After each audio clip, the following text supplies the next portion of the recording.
Hello, welcome. Today's class is on the colonization of Nigeria and Africa. In this lesson, we are going to see how, or rather the reasons why the rulers and citizens of Nigeria fought against colonial rule. But first, let's see how Nigeria was actually colonized. So we're going to see even the arrival of the Europeans in Africa, the TransAtlantic trade. First of all, what is colonialism? Colonialism is forced control of one nation by another nation. So colonialism is forced control of one nation by another nation. So colony is when a nation establishes a government under its rule in a foreign territory. So Nigeria is a case study. So we were colonized by the British. So Nigeria was a colony of the British Empire. So I'm going to take you through the timelines of how this great nation started. Together, we'll go back to some big moments in time. So under the colonial rule, Nigeria was actually merged into two sections. In 1914, we have the Northern and the Southern Protectorate. Now, colonialism in Africa, in the late 1800s, European nations such as Great Britain, France, Italy, Germany, Portugal, Spain, and the Netherlands, they participated in the Berlin Conference. So at this meeting, the nations divided up Africa like a birthday cake. There was no representation for African tribes or their societies. So these European nations did not consider ethnic or religious background as regards coming into colonizing Africa. So colonialism in Nigeria, its consequences, before we'll see how it came about. So we know that even though the British benefited Nigeria in terms of health, agriculture, and education, the British colonialism in Nigeria had its negative impact, especially on our culture. They killed the Nigerian monarchy, the Nigerian indigenous technology, and even they had to force Nigerians to do some slave labor. The colonization of Nigeria, the British had major role to play. The arrival of Europeans to Africa began from the 15th century. So some came as explorers and others came as Christian missionaries to convert Africans to Christianity. So they came to trade, some Europeans, to buy goods like palm oil and spices for Africans, and they wanted to resell these things for goods like guns. So the transatlantic slave trade, began to in the late 15th century. We are in the 21st century now. So Europeans came in to buy African slaves from African slave dealers. They shipped these slaves across the Atlantic Ocean to North and South America, where they were sold to work without any form of pay on plantations and mines.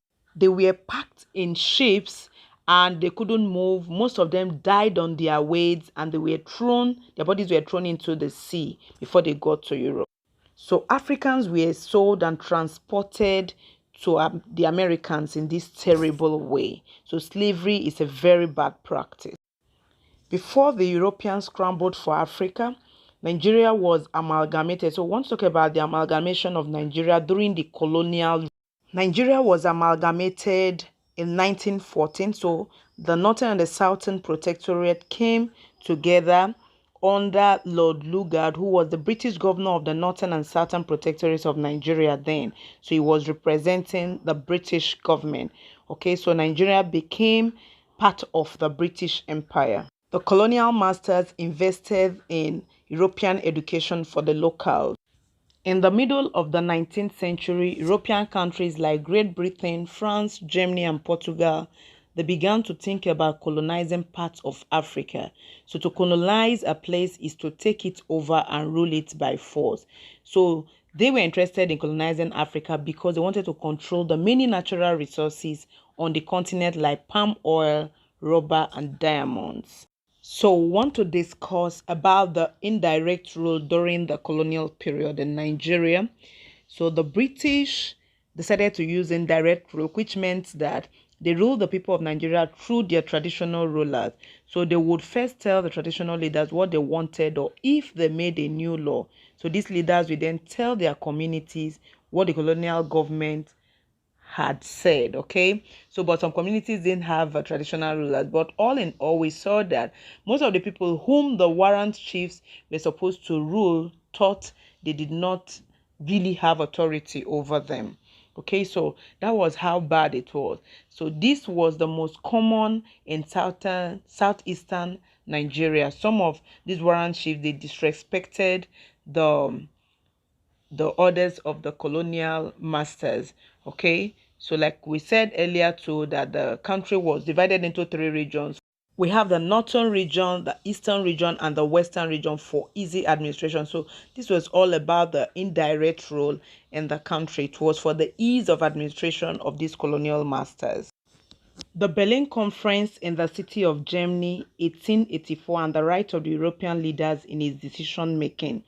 So this was actually the conference that led to the scramble for Africa before the colonization of Nigeria. So we know that leaders from European countries had a meeting in Berlin, the capital of Germany, to talk about colonizing Africa.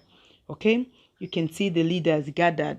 So these leaders are from different European countries. You see the knife in their hand.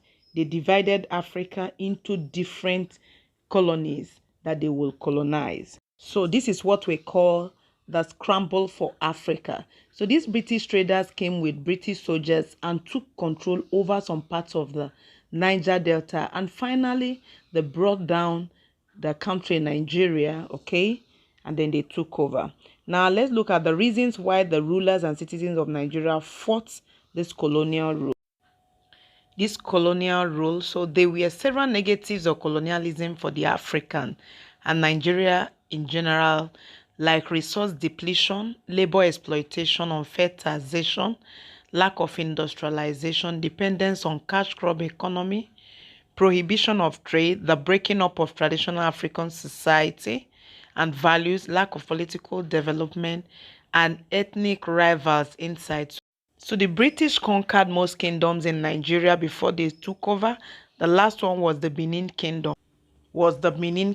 Now, a recap, we talked about the arrival of Europeans to Africa in the 15th century. We talked about the transatlantic trade, how they were carrying Africans to Europe, the scramble for Africa, that's the Berlin Conference, okay, the amalgamation of Nigeria in 1914, the indirect rule by the colonial masters using the chiefs to administer the colonies. Finally, the Europeans, they had no rights, okay, for the decisions they took at the Berlin Conference to come and colonize Africa, especially Nigeria. Okay, so these were the very major reasons why Nigerians fought against colonialism. The transatlantic slave trade, the extortion from the people, and then the cutting away of resources from Nigeria to Europe. Thanks for watching this video, and please do try to answer your quizzes and upload your video assignment. This will help to avoid the compilation of so much work and give you ease. Have a fabulous day and be good.